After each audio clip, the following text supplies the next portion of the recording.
De la mañana con 30 minutos, seguimos en Vital Noticias y se vienen también, hay unas elecciones que también se vienen, las elecciones para elegir al nuevo decano del Colegio de Abogados de Lima, ¿no? Y también hay unas elecciones para elegir al representante del Colegio de Abogados ante el Jurado Nacional de Elecciones. Pero justamente vamos a empezar ya a entrevistar a sus candidatos, y justamente nos acompaña el doctor Pedro Angulo, candidato al Colegio de Abogados de Lima. Él es un abogado, magíster y doctor en Derecho por la Universidad Mayor de San Marcos, historiador por la misma Casa de Estudios, bachiller en Ciencias de la Comunicación, ha sido abogado litigante y miembro del Jurado Electoral Especial Lima Centro. Bueno, y la verdad que ha tenido muchos cargos, pero también ha sido presidente del Consejo de Ministros. Y doctor, muy buenos días, bienvenido. Buenos días, muchas gracias por la invitación. Mi saludo a todo su público. Bien, usted también ya ha sido decano del Colegio de Abogados de Lima. En el 2016-2017. ¿Por qué volver? Por necesidad, por el llamado de los colegas, por el problema de la crisis que existe en estos momentos en el Colegio de Abogados de Lima. ¿Qué crisis hay? Bueno, la junta directiva última se ha dividido, se han enfrentado, se han destituido, al decano lo han suspendido, han sacado al Consejo de Ética, han sacado el Consejo también que se reúne para el tema de la caja previsional. Varios directivos han salido de la junta directiva, han ingresado otras personas. Bueno, la realidad es que hay un tema económico también fuerte. Hay la misma caja previsional ha sido intervenida por 3 millones de soles. Se han despedido trabajadores, varios, y me dicen que hay una lista de más despidos que significan que están mal hechos porque son trabajadores indeterminados, permanentes, que van a regresar con juicio y va a tener una carga económica en contra del colegio. Yo recuerdo que cuando yo llegué teníamos una cartera pesada por motivos laborales de 7 millones de soles. Yo supongo que esta vez, con estos manejos que no son buenos, definitivamente va a ser mayor. Aunque la actual gestión del doctor Raúl Canelo señala de que incluso tienen menos deudas, han pagado las que habían y dejaron las anteriores gestiones y no se ha contratado mucho personal. Pueden decir todo, pero hay que ir a las cifras, hay que ir a los documentos, hay que ir a los bancos y ahí sabemos la verdad. Si traen eso es otra cosa, pero cuando hablan pueden decir cualquier cosa. También hay un problema ahorita. El actual decano del Colegio de Abogados de Lima denunció que la Junta Nacional de Justicia estaría tomando represalias tras la suspensión de la fiscal Patricia Benavides. El doctor Canelo alertó que el procurador público de la Junta Nacional ha denunciado penalmente a los miembros del Comité de Ética de su institución por un supuesto abocamiento indebido por admitir a trámite una denuncia interpuesta contra la Junta Nacional de Justicia. El Consejo de Ética recibió una denuncia de carácter ético interpuesta por una institución no gubernamental contra miembros de la Junta por presuntos comportamientos antiéticos cometidos a título estrictamente. Mejor que habría que apagar el celular porque está sonando. A ver, ahora sí. Entonces, ellos consideran que es una represalia por esta suspensión de la fiscal Patricia Benavides por parte de la Procuraduría de la Junta Nacional de Justicia. ¿Cuál es su comentario? A ver, lo real es que el decano también ha actuado mal con un consejo de ética que él colocó, que no ha sido elegido, abriendo proceso a fiscales, a jueces, a miembros de la Junta Nacional de Justicia. El colegio solamente tiene atribuciones en relación a los abogados en el ejercicio de la función.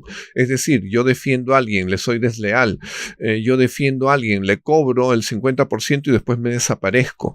O sea, temas que tienen que ver con el desempeño del abogado en relación a su trabajo y que después desprestigia al colegio. Entonces, para fortalecerlo, por eso es que existe un consejo de ética en 2 instancias para sancionar un mal desempeño de abogado que desprestigia al colegio. Pero un fiscal tiene a la Autoridad Nacional de Control, el juez tiene la Autoridad Nacional de Control, si no, tienen a la Junta Nacional de Justicia y también al Congreso, que los puede, a los Que supremos, investigar. el Consejo de Ética del Colegio de Abogados de Lima no puede suspender a una fiscal No, en el ejercicio de su profesión. no, ¿por qué? Salvo que ya hubiera dejado de ser fiscal y empieza a ejercer como abogado, y como abogado resulta siendo un patrocinio infiel. Digamos, se va con la otra parte, da información.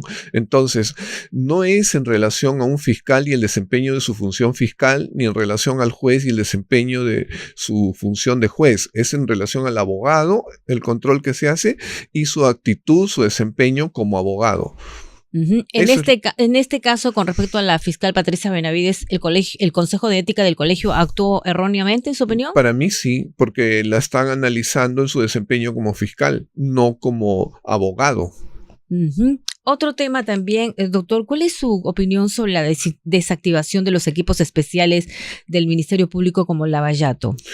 A mí me parece que eso debilita un poco el trabajo de la fiscalía, porque estos fiscales han conocido finalmente por años, ¿no?, de estos casos. Entonces son los mejores empoderados para poder tomar posición.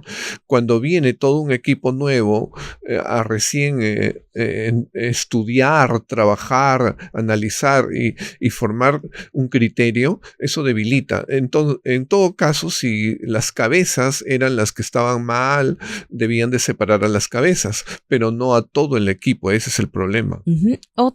La doctora Delia Espinosa también está postulando para el decanato, pero ¿cuál es su opinión sobre su destitución e inhabilitación también por parte del Congreso? A ver, en relación al tema de la doctora Delia, yo creo que ahí hubo un exceso de la Junta Nacional de Justicia, porque la Junta Nacional de Justicia tiene la facultad de nombrar jueces y fiscales supremos. No tiene la facultad ni siquiera de colocarlos en un despacho, en lo civil, en lo penal, en donde sea, ni en el Jurado Nacional de Elecciones, donde también hay un representante. Esas son facultades de la Junta de Fiscales Supremos. Menos tiene la Junta Nacional de Justicia la facultad de designar un fiscal de la nación. Eso también es privilegio de la Junta de Fiscales Supremos. La Junta Nacional de Justicia lo que debió hacer es reponer en el cargo a la doctora Benavides.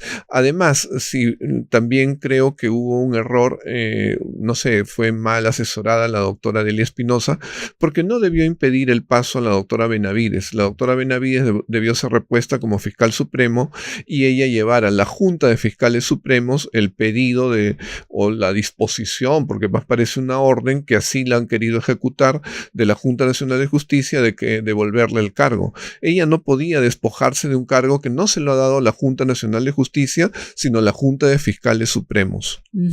Otro tema también.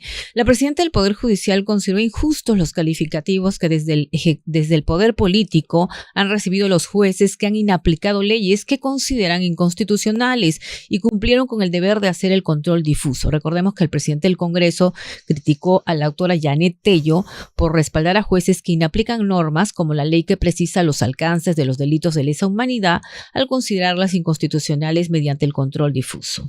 Bueno, yo he escuchado que de las mismas personas que están de acuerdo con esta ley que se ha dado, dicen que de repente un juez sí puede diferenciar en qué casos se aplica y en qué casos no. Sabemos que han habido excesos en contra de los militares y policías, pero el tema es que no se les puede quitar, ¿no?, el criterio que tienen los jueces, que aún nos hacen pensar que si en algún momento la inteligencia artificial pudiera hacer justicia, no se va a admitir eso, porque el ser humano, la sensibilidad del ser humano no se puede reemplazar. No van a ser las máquinas las que hagan justicia. Y un juez está en la condición de diferenciar si en este caso lo aplico y en este caso no. Esa es una garantía para cualquier ciudadano. Y está muy mal el presidente del Congreso que él pretenda amenazar a los jueces, ¿no?, y colocarlos, como decía la doctora Janet Tello.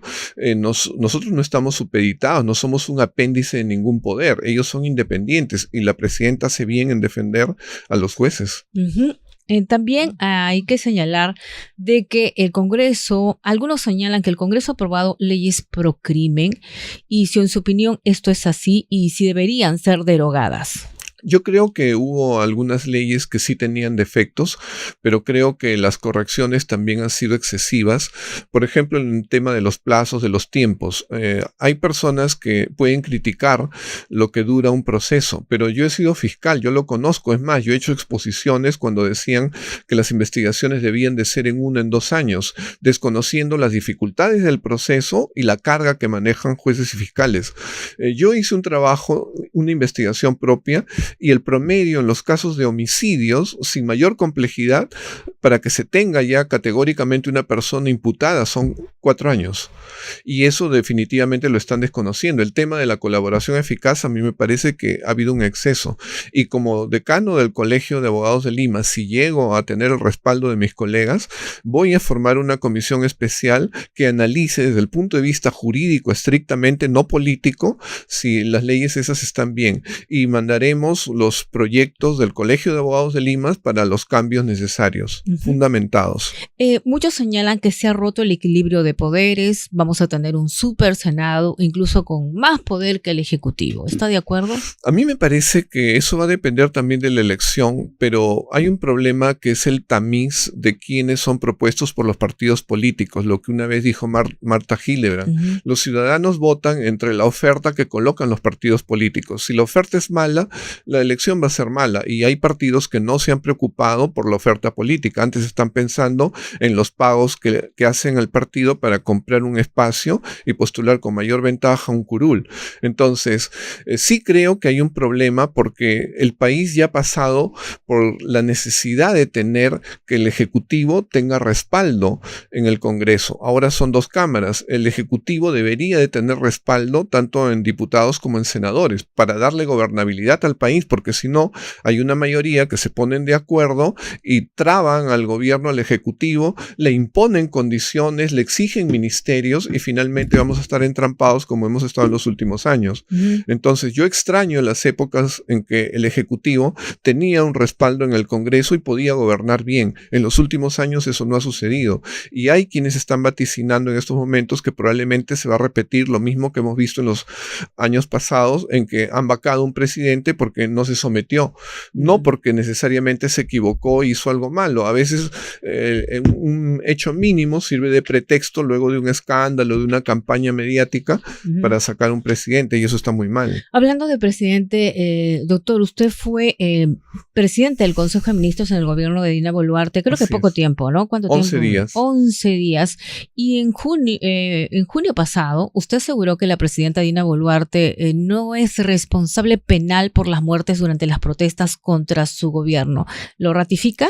Mientras no haya un proceso penal que así lo diga, efectivamente. O sea, hay varios procesos, algunos están ya en juicio oral, pero todavía no hay una sentencia que diga, en principio, que hay un responsable, el que disparó, digamos, un policía, un militar, y de ahí podamos buscar si es que hubo omisión o un pedido, una orden para que ellos disparen. Entonces, cuando se encuentre la responsabilidad de algún militar en concreto que se haya excedido, allí se va a poder ver en un segundo caso quiénes de sus superiores y hasta dónde puede ir hacia arriba la disposición o la falta, ¿no?, de disposiciones como para que se tengan prevenciones y se haya evitado eso. Ahora, en las protestas del diciembre del 2022, ¿hubo excesos, usted reconoce, por parte de la policía o las Fuerzas Armadas? Mire, aparentemente en la televisión uno puede ver eso, pero para que nosotros categóricamente como Estado reconozcamos y como personas responsabilidad penal,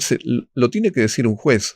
El fiscal hace el pedido y el juez lo resuelve en instancias y entonces ahí ya no podemos decir que una responsabilidad penal. Hubo asusadores, dijo en su momento. Es verdad, porque los hubo y yo no fui el que lo dijo, lo decían los medios, inclusive en Expreso en primera plana señalaron que ya en un momento dado se habían infiltrado personas de Sendero Luminoso y después yo me enteré sí por los servicios de inteligencia. No estoy diciendo que todas las personas en todas partes del Perú donde hubo protestas hicieron lo mismo, pero sabemos que Sendero Luminoso a veces está encubierto y cuando ve una oportunidad se incluyen porque ellos les interesa que hayan habían muertos. infiltrados senderistas en las protestas de diciembre del 2022. En algunos lugares, no en todos los lugares, pero en algunos sí hubo infiltración de sendero. De ser elegido, doctor, decano del Colegio de Abogados de Lima, ¿cuándo son las elecciones? El 28 de febrero son las elecciones. De ser elegido, ¿cuáles son sus principales propuestas para terminar? Bueno, en relación a los jóvenes, nosotros hemos considerado nuevamente traer las bolsas de trabajo, buscar las mejores líneas nuevas que no son las tradicionales de derecho civil, penal, laboral, comercial, sino, digamos, derecho turístico, derecho de la moda, derecho del fútbol, o sea, nuevos lugares, ¿no? Por ejemplo, el derecho de la planificación. Hay abogados especialistas en planificar leyes de tal modo que no se desvíen, que no se apliquen mal, sino que funcionen. No tenemos esas especialidades. El colegio se puede transformar en la primera cabeza de playa para generarlas e interesar, porque yo he conversado en el Ministerio de Justicia y he estado en comisiones para nuevos cursos, generar nuevas currículas y unificar un poco más los criterios de estudio del derecho. Pero también tenemos que aprovechar el tema digital, ya no solamente donde hay expedientes digitales, ¿no? Donde hay mesas de partes, sino en el estudio del abogado. El Colegio de Abogados de Lima no ha acompañado a los abogados en modernizarnos, y eso nosotros lo vamos a hacer con un proyecto que se llama Digical, llevar todas las nuevas tendencias digitales al estudio de los abogados y hacer una capacitación de primer orden como no ha existido, evidentemente cuidar el dinero y ver de mejorar el CECAL y también el policlínico que tenemos, ¿no? Con más servicio para los abogados. Muchísimas gracias al doctor Pedro Angulo, candidato al Colegio de Abogados de Lima, cuyas elecciones son el 28 de febrero en la Universidad Nacional Mayor de San Marcos. Es un día caluroso, porque ese día van a haber elecciones para el decanato, pero también para elegir a un miembro para el Jurado Nacional de Elecciones. Esa elección va a ser el 15 de febrero, una semana antes. Una semana antes, perdón. Sí. No va a ser el mismo día, antes sí era el mismo día. Esta vez se han separado en 2 fechas y ha habido protesta de los agremiados, ¿no? Sí, pues no, la verdad no sé cuál fue el criterio técnico, ¿no? Van a ser en 2 fechas diferentes, en días soleados, y ya hay un antecedente de un abogado que murió el día de una elección, ¿no? Esperando, fue un día caluroso. Sí, lamentablemente. Sí, bueno, se ha decidido hacer en 2 fechas distintas. Muchísimas gracias y suerte, doctor. Muchas gracias por la invitación. Tenemos que hacer una breve pausa y volvemos.